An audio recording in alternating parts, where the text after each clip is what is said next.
Muhammad sallallahu alayhi wasallam, limitless ocean of sacrifice and endless seas of compassion and never-ending struggle caused all of humanity, rather all of creation, to be obsessed with him, to love him. This was a love that made stone speak. This was a love that caused tree trunks to speak and to weep. It was a love that moved trees from their places. It was a love that caused camels to weep when they saw him. And it was a love that humbled lions and made them stop in their tracks. And allow me to elaborate on each one of these five. We said that this was a love that made stone speak. Muslim narrates on the authority of Jabir ibn Samurah that the Prophet Muhammad sallallahu alayhi wasallam said, I know of a rock in Mecca that used to give me salam, greetings, before I became a messenger. He said, I know where that rock is at this moment in time.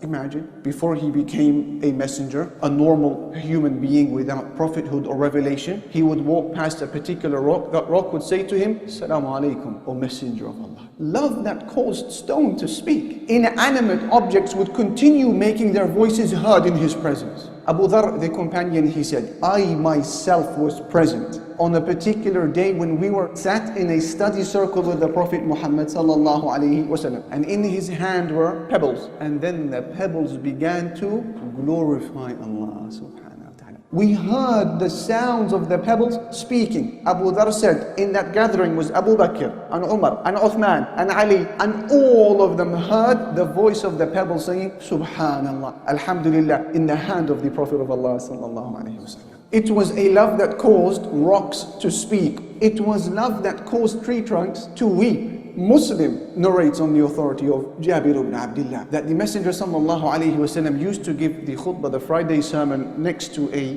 tree trunk. He would lean on it as he was delivering his sermon. And then a man from the Ansar, and in another narration, a woman from the Ansar, they said to the Prophet sallallahu alaihi wasallam, shall we build for you a pulpit so that you can sit, rest, speak to the companions? He said, yeah, why not? So they built for him the pulpit. So now he was no longer next to the tree trunk. The very first sermon he gave, subhanallah al-azim, away from the tree trunk, he began to speak. The narrator, Jabir, he said, the tree trunk began to scream. A scream that we all heard. And this narration has come to us from numerous chains of transmission because it was a public gathering when this happened. All of the companions, they heard this. It began to scream like a baby who was very displeased. So he came down from the pulpit. He went next to the tree trunk and he hugged it, subhanallah. And he kept it there in his arms. The narrator said it began to moan and it began to inhale rapidly like a child does when his mother is calming him down, subhanallah. And he stayed there until it quietened. And then he turned to the companions saying to them what that was all about. And he said to them, it was crying because it missed hearing the remembrance when it was standing, when I was standing beside it. In another narration, which Ad-Darimi narrates, it adds to this narration and it said, he said, I swear by Allah who possesses my life, if I had not left my pulpit and hugged the tree, it would have continued crying all the way until the day of judgment because of grief and sorrow, now that the Messenger sallallahu alaihi wasallam was no longer standing next to it. And so he instructed the companions to cut down the tree trunk and to bury it, as if to say that the grief it went through was so strong that the best place for it now would be 6 feet under, subhanallah. Love that caused trees to weep, love that caused trees to move from their places. Jabir, he said, we were traveling with the Messenger sallallahu alaihi wasallam till we arrived at a valley that was so fragrant.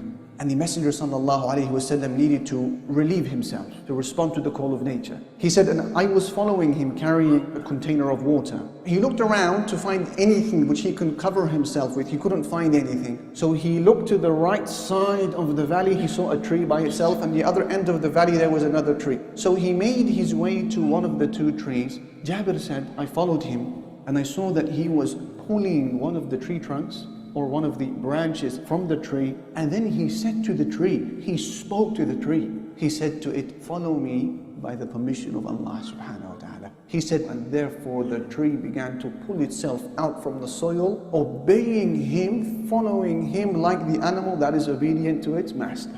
holding the hand of a tree and walking with it till he got to the other side of the valley. He got to the other side of the valley, he took one of the tree trunks, one of the branches from the tree, he pulled it, he said, "Follow me by the permission of Allah." It began to follow him. Now he is walking in the middle of the valley with two trees behind him. And then he got to the middle of the valley, and then he said, "Cover me by the permission of Allah." So they began to cover him, the leaves and the branches, till he was non-visible. Jabir, he said, "I realized that I was looking." So I quickly gave him my back and I began to play with some stones, waiting for him to finish. And then I looked back at some point and I saw him walking towards me. He had relieved himself and the two trees had returned back to the two ends of the valley. La ilaha illallah. Love that caused trees to move from their places. And that wouldn't be the first nor the last time that this would happen.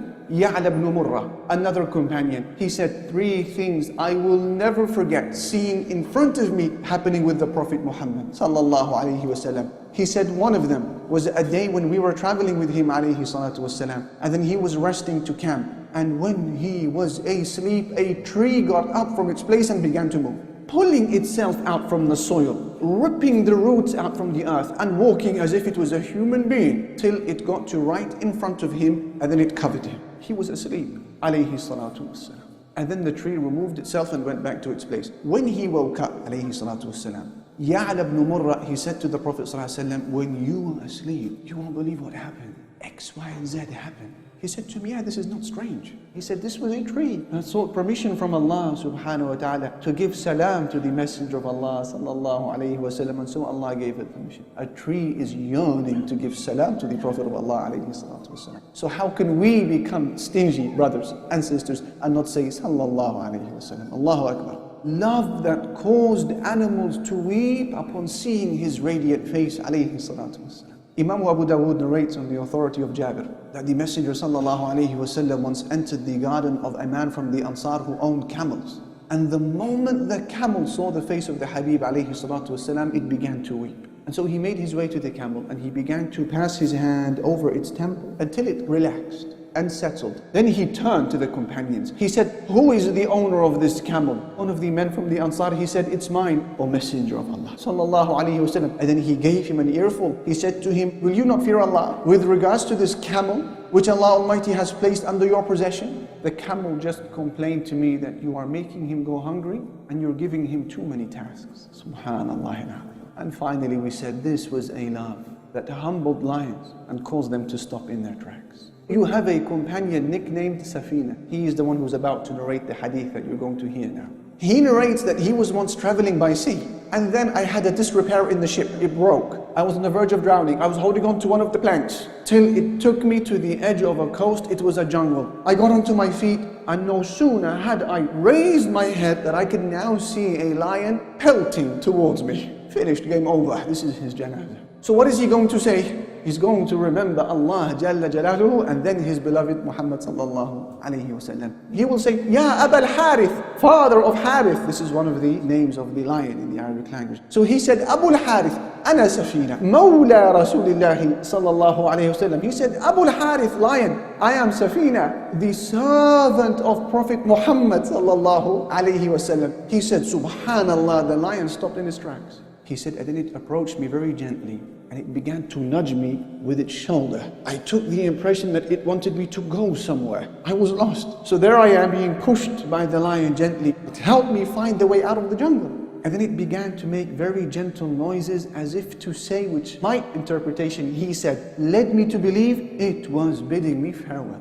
What did he say to Abu Harith? "I am Safina, servant of the Prophet Muhammad sallallahu alayhi wasallam." He is recognized in the animal world. La ilaha illallah. Didn't we say that his love was unconditional and loved by the universe as well? By the inanimate objects? What then about you, dear brother, dear sister? What type of love should we feel towards him?